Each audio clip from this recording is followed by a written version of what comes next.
Yaxşım sizlar muat tamaqning ismini belgilab pirinci yezib qo'yinglar. Pay ichishlikka amsat diqtanglar videoda bo'lsin. Ketarlik materiallar bo'lsa, odatdagi undan azroq, yana qo'noq undan azroq solamiz. Azroq tuz, qaynoq suv bilan xamir yo'g'irasak bo'ldi.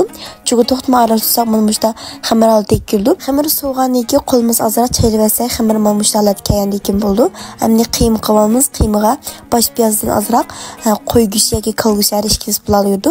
Dardamandan qarmoq, sira tuz, muşan aralashtirib qo'yib qo'ysak bo'ldi. Bu tomoq haqiqatan pay ichishlik bo'lgan qizlar cho'qim uyaladi.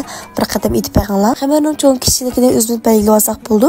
Yumloq qilib bo'lgandan keyin o'tirdim besib, yana musha cho'risdan bassaqlama mushda cho'ng bo'ldi. Hamda qiyma silib, gul chiqarish ketmaydi. Yumloq oltida tugib olsak bo'ldi. Saylani o'zimizning yaxshi ko'rsak asosini savolsak bo'ldi. Uyda qo'noq bo'lmasak, purja sasanlan bo'ldi, pay o'xshaydi. Palak, sho'xla qo'noqdan bir. Hamda qozonga may qo'yib, may qizgandan keyin go'shtni qo'rib qo'rib bo'lgandan keyin azroq pomidor sevetimiz. Men sekin tezqo bo'lsa, mush cho'ng ustamning tanjoz tezqosi, mush mening cho'charimda yoki jubojida avasanglar bo'ldi. Tengpak tez chiqdi. Bu tengida har qanday suyuqash yoki tanjoz qilsanglar bo'ldi.